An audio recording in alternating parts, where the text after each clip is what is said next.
Hello friends, welcome to my channel.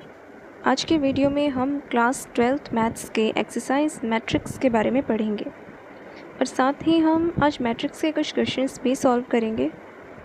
तो चलिए शुरू करते हैं। सबसे पहले बात आती है कि मैट्रिक्स की डेफिनेशन क्या है। तो मैट्रिक्स की डेफिनेशन है कि अगर हम कुछ नंबर्स को एक फिक्स रेक्टेंगुलर वे में लिख दें तो वो जो एरे होगा वो होगा हमारा मैट्रिक्स। जैसा कि एक एग्जांपल दिया गया है मैट्रिक्स ए।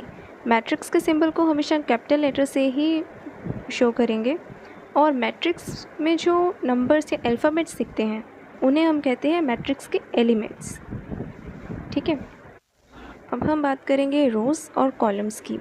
जैसे मैट्रिक्स ए में 2 रोज़ और 3 कॉलम्स हैं, बी में 2 रोज़ और 2 ही कॉलम हैं, फिर मैट्रिक्स ए में अगेन 2 रो और 3 कॉलम हैं। अब हमारा नेक्स्ट टॉपिक है order of matrix.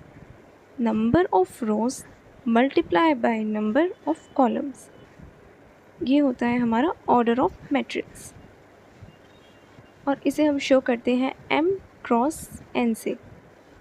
For example हमारे पास एक मैट्रिक्स है ABCD। अब इस मैट्रिक्स में हमारे पास 2 ही रोज़ हैं और 2 ही कॉलम्स हैं।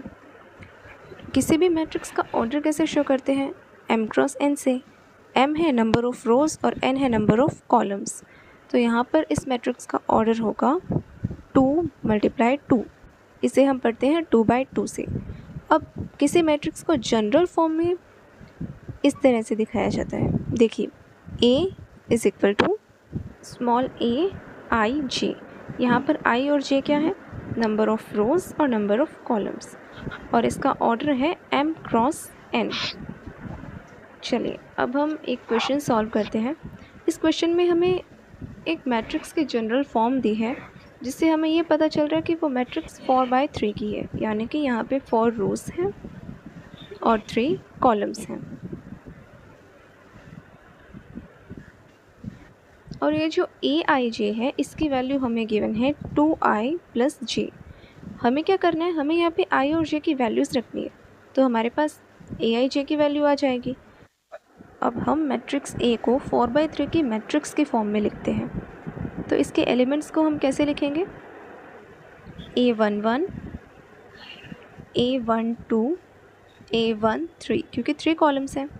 A21, A22, A23, A31, A32, A33, A41, A42, A43। हमारे पास 4 रोज़ हैं और 3 कॉलम्स हैं, तो ये 4 रोज़ और 3 कॉलम्स। जो फर्स्ट डिजिट है वो रोज़ को दिखा रही है और जो सेकंड डिजिट है कॉलम्स को। अब हम AIJ का जो हमें फॉर्मूला दिया है 2i + j, उसमें i और j की वैल्यूज़ पुट करके हम A11 और बाकी सारे एलिमेंट्स की वैल्यू निकालेंगे। सबसे पहले A11 यानी i और j दोनों की वैल्यू 1 है, तो इसे सॉल्व करने पर A11 आया 3। इसी तरह A12, यहाँ पर i की वैल्यू है 1 और j की वैल्यू है 2, तो ये होगा 4। इसी तरह A13, i की वैल्यू 1 और j की value 3, it will be 5। A21, यहाँ पर i की वैल्यू 2 और j की वैल्यू 1। हमें सिर्फ यहाँ i और j की वैल्यूज़ पुट करते जाना है और हमें जो हमारे एलिमेंट्स हैं उनकी वैल्यू मिलती जाएगी। इसी तरह A22, i की वैल्यू और j की वैल्यू 2। A23 में i की वैल्यू 2 होगी और j की वैल्यू 3 होगी। अब A31, यहाँ i की वैल्यू 3 और j की वैल्यू 1। A32, i की वैल्यू 3 और j की वैल्यू 2। A33, i की वैल्यू 3 और j की वैल्यू 3। इसी तरह A41, i की वैल्यू 4 और j की वैल्यू 1। A42 में i की वैल्यू 4, j की वैल्यू 2। ए फॉर 3 में आई की वैल्यू 4 और जे की वैल्यू 3। देखिए हमारे पास सारे एलिमेंट्स की वैल्यू आ गई है, तो अब हम इसे मैट्रिक्स में रख देंगे। A11 की value 3, A12 4, A13 5, A21 5, A22 6, A23 7, A31 7, A32 8, A33 9, A41 9, A42 10, A43 11। और इस तरह हमने ये मैट्रिक्स फाइंड आउट कर ली। इस तरह के क्वेश्चंस में हमें ए आई जे की जो भी वैल्यू दी हो उसमें सिर्फ आई और जे की वैल्यूज़ पुट करनी है, तो हमारे पास सभी एलिमेंट्स की वैल्यू आ जाएगी और इस तरह से हम किसी भी मैट्रिक्स को फॉर्म कर सकते हैं। अब हमारा नेक्स्ट टॉपिक आता है types of matrices. First type है रो मैट्रिक्स। रो मैट्रिक्स वो होती है जिसमें सिर्फ एक सिंगल रो हो। अभी इसमें रो 1 है, कॉलम्स 3 है, तो इसका ऑर्डर होगा 1/3।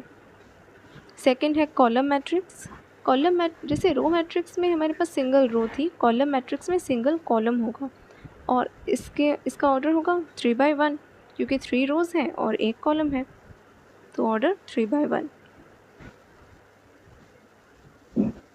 Okay, next is square matrix.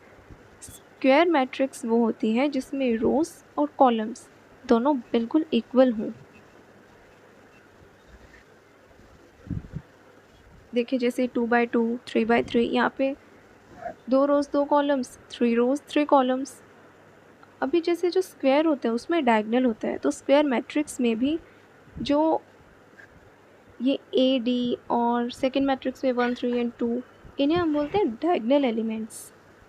Diagonal है ना, ये स्क्वायर है और इसके जो एलिमेंट्स होंगे वो होंगे डायगोनल एलिमेंट्स। यहाँ पे ए डी 1 3 2 ये डायगोनल एलिमेंट्स हैं। Okay, now next is diagonal matrix. Diagonal matrix क्या होती है? जैसे स्क्वायर मैट्रिक्स में अभी हमने देखा कि डायगोनल एलिमेंट्स होते हैं, तो अगर स्क्वायर मैट्रिक्स में डायगोनल एलिमेंट्स को छोड़कर बाकी एलिमेंट्स ज़ीरो हो जाएं, तो जो मैट्रिक्स होगी वो होगी डायगोनल मैट्रिक्स। यानी सिर्फ उसमें डायगोनल एलिमेंट्स होंगे वही होंगे, बाकी सब ज़ीरो। अब देखिए, अब अगर ये जो डायगोनल एलिमेंट्स हैं ये सभी सेम हों, यानी कि डायगोनल मैट्रिक्स के जो डायगोनल एलिमेंट्स हैं वो सेम हो जाएं, तो वो बन जाएगी स्केलर मैट्रिक्स, जैसा कि मैट्रिक्स ए और बी में दिखाया है। और अगर ये जो डायगोनल एलिमेंट्स हैं ये 1 हो जाएं, तो वो होगी हमारी आइडेंटिटी मैट्रिक्स। से 2/2 और 3/3 की आइडेंटिटी मैट्रिक्स एग्जाम्पल में गिवन है। मतलब ये कि जो स्क्वायर मैट्रिक्स है उसके डायगोनल एलिमेंट्स को छोड़कर बाकी एलिमेंट्स अगर ज़ीरो हो जाए तो वो होगी डायगोनल मैट्रिक्स। अब अगर डायगोनल मैट्रिक्स के जो एलिमेंट्स हैं, जो डायगोनल एलिमेंट्स हैं वो सेम हो तो वो होगी स्केलर मैट्रिक्स। और अगर डायगोनल एलिमेंट्स 1 हो जाए तो वो हमारी होगी आइडेंटिटी मैट्रिक्स। तो देखिए फ्रेंड्स, अब हम बात करते हैं एक इम्पॉर्टेंट पॉइंट की। आइए देखते हैं।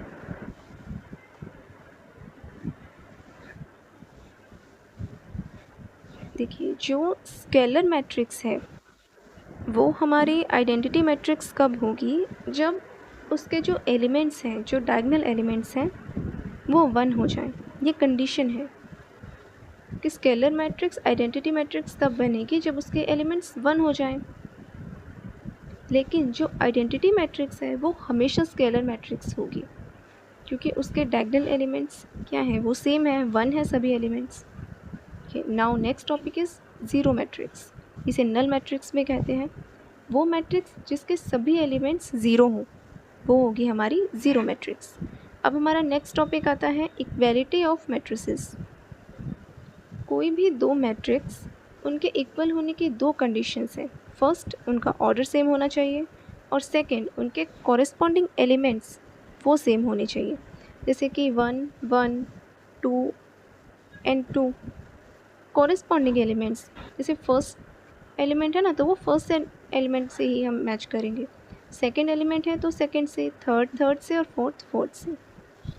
ठीक है, अभी जैसे यहाँ पे ये है फर्स्ट और सेकेंड एलिमेंट तो सेम है, लेकिन थर्ड फोर्थ सेम नहीं है।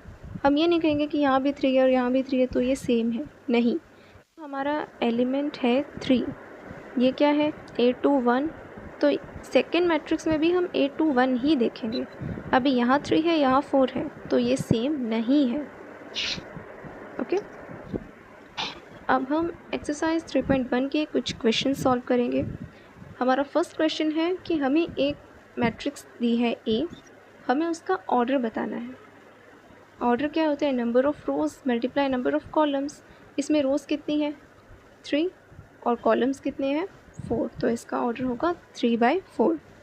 नंबर ऑफ़ एलिमेंट्स, तो जो ऑर्डर है उसे मल्टीप्लाई कर दीजिए, वो होगा हमारा नंबर ऑफ़ एलिमेंट्स। अब हमें ये एलिमेंट्स बताने हैं।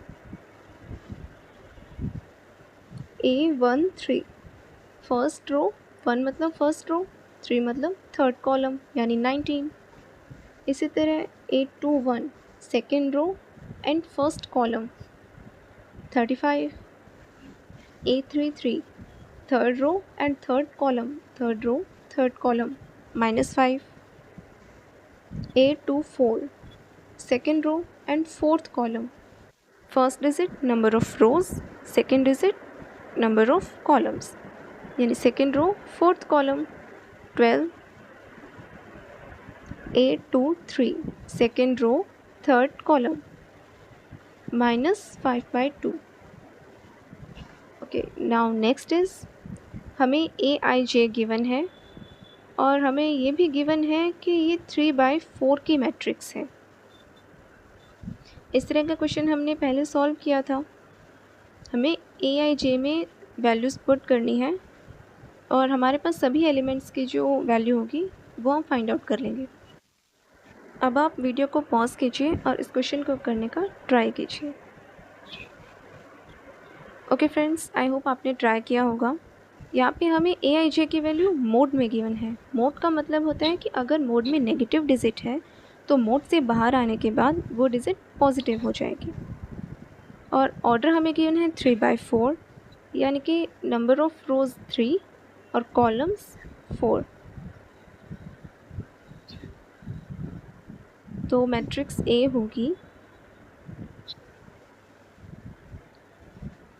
A11 3 रोज है, A12 A13 A14 4 कॉलम्स है ना, A21 A22 A23 A24 A31 A32 A33 and A34। हमें AIJ में वैल्यूज़ पुट करनी है और हम ये सारी वैल्यूज़ निकाल लेंगे। तो देखिए A11 के लिए 1/2 मोड, यहाँ पे I की वैल्यू और J की वैल्यू है 1, तो ये होगा 1/2 मोड -3 + 1, 1/2 मोड में -2, मोड से बाहर आने के बाद डिजिट पॉजिटिव हो जाएगी, 2/2 = 1। इसी तरह A12 और बाकी वैल्यूज़ हम निकाल लेंगे। मैंने पहले ही ये सारी वैल्यूज़ निकाल ली हैं ताकि हमारा जो वीडियो है वो ज़्यादा लेंथी ना हो जाए। आप अपनी वैल्यूज़ इनसे मैच कर सकते हैं। अब हमारी A34 की वैल्यू होगी 5/2। तो ये जो हमने वैल्यूज़ निकाली हैं ये हम मैट्रिक्स A में पुट कर देंगे। तो हमारी मैट्रिक्स A होगी, देखिए A11 की वैल्यू क्या है 1 और A12 की वैल्यू है 1/2।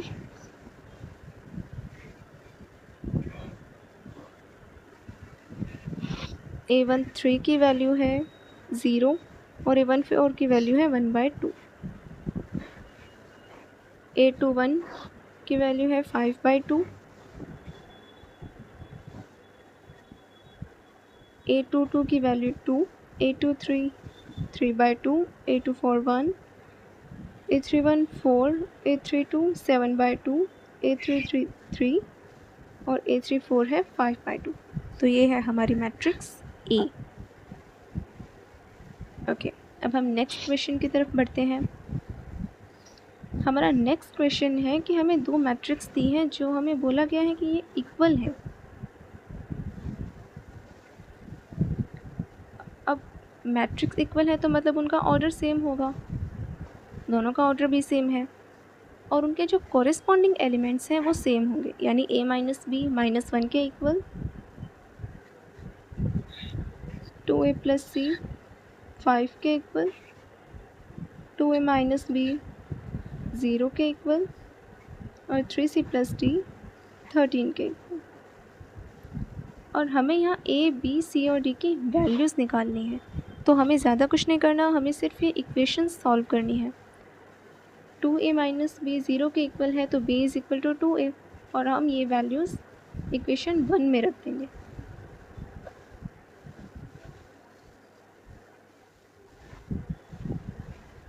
a, b की value 2a is equal to -1, ये होगा -a is equal to -1 and a is equal to 1। अब a की वैल्यू इस इक्वेशन में रखने पर b is equal to 2, a और b की वैल्यू आ गई। अब a की वैल्यू हमारे पास है, इसे हम इक्वेशन 2 में रख देंगे तो हमारे पास c की वैल्यू आ जाएगी, यानी 2 × 1 plus c is equal to 5, c is equal to 5 minus 2 equals to 3।